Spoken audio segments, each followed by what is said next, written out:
छात्रों, दृष्टि tutorial private limited के डेली करेंट अफेयर की लगातार कड़ी में आपका स्वागत है। आज के महत्वपूर्ण करेंट अफेयर के प्रश्नों को लेकर हम मौजूद हैं।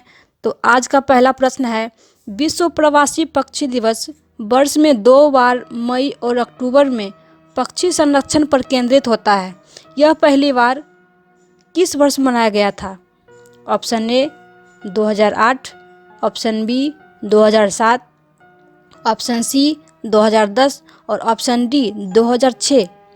छात्रों, विश्व प्रवासी पक्षी दिवस वर्ष में 2 बार मनाया जाता है, 11 मई और दूसरा 12 अक्टूबर को। विश्व प्रवासी पक्षी दिवस यानी WMBD का लक्ष्य व्यापक दर्शकों तक पहुंचाना और पक्षी संरक्षण के लिए अपने संदेश को बढ़ाना है। यह पहली बार 2006 में मनाया गया था। इस वर्ष विश्व प्रवासी पक्षी दिवस की थीम पक्षी कनेक्ट हमारी दुनिया है। तो छात्रों, आप समझ गए होंगे इस प्रश्न का उत्तर ऑप्शन डी यानी 2006 होगा। चलिए चलते हैं अगले प्रश्न की ओर। हरिशंकर वासुदेवन, जिनका 68 वर्ष की आयु में निधन हो गया था, वे क्या थे? ऑप्शन ए लेखक, ऑप्शन बी संगीतकार, ऑप्शन सी इतिहासकार और ऑप्शन डी निर्देशक। छात्रों, प्रख्यात इतिहासकार और उपन्यासकार हरिशंकर वासुदेवन का कोरोना वायरस के कारण निधन हो गया। वह 68 वर्ष के थे। उन्हें रूसी और मध्य एशियाई इतिहास में सबसे अग्रणी नामों में से एक माना जाता था। तो आप समझ गए होंगे इस प्रश्न का उत्तर ऑप्शन सी यानी इतिहासकार होगा। चलिए चलते हैं अगले प्रश्न की ओर। 1958 के पोखरण परमाणु परीक्षण की वर्षगांठ मनाने के लिए हर साल राष्ट्रीय प्रौद्योगिकी दिवस कब मनाया जाता है? ऑप्शन ए 21 मई, ऑप्शन बी 11 मई, ऑप्शन सी 12 मई और ऑप्शन डी 14 मई। छात्रों, पूरे देश में हर साल 11 मई को राष्ट्रीय प्रौद्योगिकी दिवस मनाया जाता है। यह दिवस 1958 के पोखरण परमाणु परीक्षणों की वर्षगांठ और अंतरिक्ष में भारत की तकनीकी प्रगति का प्रतीक है। राष्ट्रीय प्रौद्योगिकी दिवस मनाने का उद्देश्य विज्ञान और प्रौद्योगिकी के क्षेत्र में हमारे वैज्ञानिकों और इंजीनियरों की उपलब्धि को उजागर करना है। तो आप समझ गए होंगे छात्रों, इस प्रश्न का उत्तर ऑप्शन बी 11 मई होगा।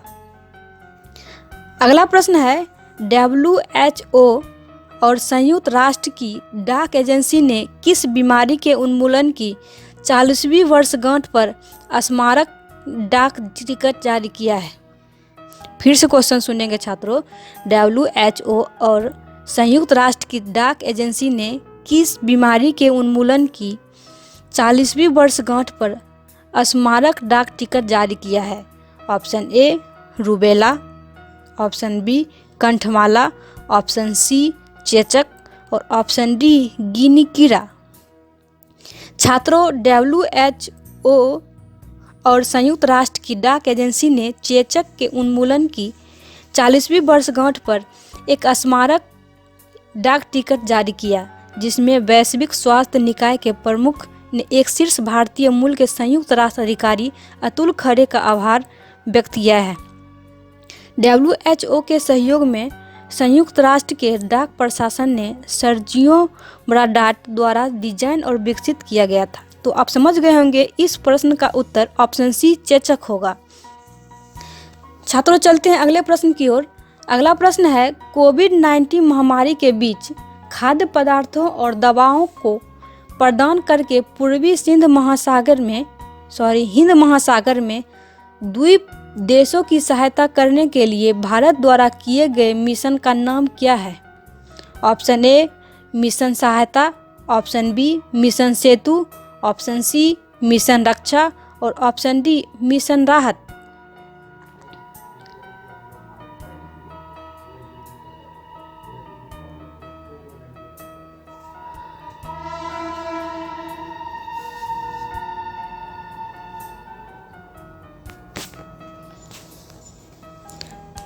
ऑप्शन फिर से सुनेंगे छात्रों। ऑप्शन ए है मिशन सहायता, ऑप्शन बी मिशन सेतु, ऑप्शन सी मिशन रक्षा, ऑप्शन डी मिशन सागर और ऑप्शन ई मिशन राहत। छात्रों, भारत ने चल रहे कोविड-19 महामारी के बीच हिंद महासागर में 5 द्वीप देशों के प्रति सरकार की आउटरीच पहल के भाग के रूप में मिशन सागर का शुभारंभ किया। भारतीय नौसेना के जहाज केसरी ने मालदीव, मॉरिशस, सेशेल्स, मेडागास्कर और कोमोरोस के लिए प्रस्थान किया। खाद्य पदार्थों को उपलब्ध कराने के लिए एसिक्विड टैबलेट और कार्बन मोनोऑक्साइड, आयुर्वेदिक चिकित्सा सहित कोविड से संबंधित चिकित्सा सहायता के साथ विशेष आयुर्वेदिक दवाएं तैयार की हैं। इसके अलावा मिशन सागर के हिस्से के रूप में भारतीय नौसेना जहाज केसरी मालदीव गणराज्य मेमाले के बंदरगाह में प्रवेश करेंगे ताकि उन्हें 600 टन खाद्य प्रदान किए जा सकें। भारत और मालदीव मजबूत और अत्यंत सौहार्दपूर्ण रक्षा और राजनयिक संबंधों के साथ करीबी समुद्र पड़ोसी हैं। तो छात्रों, आप समझ गए होंगे इस प्रश्न का उत्तर ऑप्शन डी मिशन सागर होगा। चलिए चलते हैं अगले प्रश्न की ओर। कोविड-19 महामारी से उत्पन्न आर्थिक चुनौतियों के मद्देनजर अर्थव्यवस्था को पटरी पर लाने के उपायों की सलाह देने के लिए किस राज्य की सरकार ने आरबीआई के पूर्व गवर्नर आर रंगराजन के तहत एक पैनल का गठन किया है? Option A Odisha, option B Tamil Nadu, option C Kerala, option D Telangana. छात्रों, तमिलनाडु सरकार ने मध्यम स्तर पर राज्य सरकार को सलाह देने के लिए भारतीय रिजर्व बैंक के पूर्व गवर्नर और प्रधानमंत्री की आर्थिक सलाहकार परिषद के पूर्व अध्यक्ष आर रंगराजन की अध्यक्षता में अर्थशास्त्रियों और विशेषज्ञों की उच्च स्तरीय समितियों गठित करने का फैसला लिया। तो आप समझ गए होंगे इस प्रश्न का उत्तर ऑप्शन बी तमिलनाडु होगा। चलिए चलते हैं अगले प्रश्न की ओर। किस ऑटोमोबाइल निर्माता ने बिक्री को बढ़ाने के लिए एक डिजिटल कार खरीदना प्लेटफॉर्म ऑनलाइन लॉन्च किया है? Option A Hyundai, option B Bajaj auto, option C Tata motors और option D Mahindra and Mahindra. छात्रों, महिंद्रा एंड महिंद्रा ने एक एकीकृत ऑनलाइन प्लेटफॉर्म लॉन्च किया है जो कोरोना वायरस महामारी के बीच संभावित खरीदारियों के लिए एंड टू एंड बिक्री का अनुभव प्रदान करेगा। नए पहल ऑनलाइन के तहत एक ग्राहक अपने घरों के आराम में से 4 सरल चरणों में बीमा, विनिमय, सहायक उपकरण और एक कंपनी वाहक का मालिक हो सकता है। पहल के तहत ग्राहक अपने वाहनों को निजीकृत कर सकते हैं, तुरंत एक एक्सचेंज प्राप्त कर सकते हैं, वित्त और बीमा उद्यान में भुगतान करें, जिससे कार स्वामित्व यात्रा अंत टू एंड और सही अर्थों में ऑनलाइन हो सके। इसके अलावा कंपनी हाइजीन मानकों को बनाए रखने के लिए ग्राहक इंटरेक्शन प्रक्रियाओं जैसे टेस्ट ड्राइव, डॉक्यूमेंट कलेक्शन और व्हील डिलीवरी पर भी अतिरिक्त सावधानी बरत रही है। तो आप समझ गए होंगे इस प्रश्न का उत्तर option D Mahindra and Mahindra होगा। छात्रों, चलते हैं अगले प्रश्न की ओर। नरेंद्र बात्रा का अंतर्राष्ट्रीय हॉकी संघ के अध्यक्ष के रूप में कार्यकाल किस वर्ष तक बढ़ाया गया? Option A 2025, option B 2022, option C 2021 और ऑप्शन डी 2024। छात्रों, नरेंद्र बात्रा मई 2021 तक अंतर्राष्ट्रीय हॉकी महासंघ के अध्यक्ष बने रहेंगे। अंतर्राष्ट्रीय हॉकी महासंघ के कार्यकारी बोर्ड ने 47वीं FIH कांग्रेस को स्थगित करने का फैसला किया, जिसे शुरू में 28 अक्टूबर से 1 नवंबर 2020 को नियोजित किया गया था।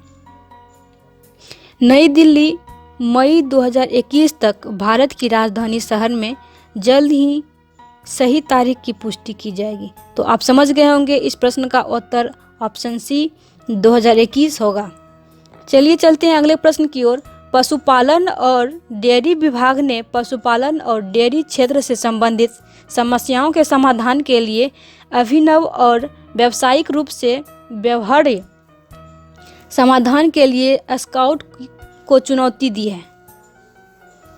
ऑप्शन ए डेयरी सेक्टर चुनौती, ऑप्शन बी भारत पशुपालन ग्रैंड चुनौती, ऑप्शन सी पशुपालन और डेयरी क्षेत्र चुनौती, ऑप्शन डी पशुपालन स्टार्टअप ग्रेड चुनौती। छात्रों, केंद्रीय मत्स्य पालन, पशुपालन और डेयरी मंत्री श्री गिरिराज सिंह स्टार्टअप इंडिया पशुपालन ग्रैंड चैलेंज के विजेताओं के लिए पुरस्कृत समारोह में मुख्य अतिथि थे। मत्स्य और AHD श्री संजीव कुमार बालियान और सचिव श्री अतुल चतुर्वेदी इस अवसर पर उपस्थित थे। पशुपालन और डेयरी विभाग ने स्टार्टअप इंडिया के साथ साझेदारी में पशुपालन और डेयरी क्षेत्र में आने वाली समस्याओं का समाधान करने के लिए अभिनव और व्यावसायिक रूप से व्यवहार्य समाधान के लिए स्काउट पशुपालन स्टार्टअप ग्रैंड चैलेंज शुरू किया था। तो आप समझ गए होंगे इस प्रश्न का उत्तर ऑप्शन डी पशुपालन स्टार्टअप ग्रैंड चुनौती होगी। तो चलिए चलते हैं आखिरी प्रश्न की ओर। विज्ञान और प्रौद्योगिकी विभाग ने प्रौद्योगिकी विकास बोर्ड के साथ निम्नलिखित में से कौन विज्ञान प्रौद्योगिकी और अनुसंधान अनुवाद के माध्यम से अर्थव्यवस्था को फिर से बूट करने पर एक डिजिटल सम्मेलन आयोजित करेगा? Option A NASSCOM, option B NITI Aayog, option C CII, option D ASSOCHAM. छात्रों, प्रौद्योगिकी विकास बोर्ड भारतीय उद्योग परिसंघ के साथ विज्ञान और प्रौद्योगिकी विभाग का एक सांविधिक निकाय है जो विज्ञान, प्रौद्योगिकी और अनुसंधान अनुवाद के माध्यम से अर्थव्यवस्था को फिर से संगठित करने का एक उच्च स्तरीय डिजिटल सम्मेलन आयोजित करेगा। केंद्रीय विज्ञान और प्रौद्योगिकी, स्वास्थ्य और परिवार कल्याण और पृथ्वी विज्ञान डॉक्टर हर्षवर्धन इस अवसर पर मुख्य अतिथि रहेंगे। तो आप समझ गए होंगे इस प्रश्न का उत्तर ऑप्शन सी CCI होगा। तो छात्रों, इस प्रकार इस सेशन का आखिरी प्रश्न समाप्त होता है। तो अब हम मिलेंगे अगले वीडियो में। प्लीज़ चैनल को लाइक, शेयर और सब्सक्राइब करें। धन्यवाद।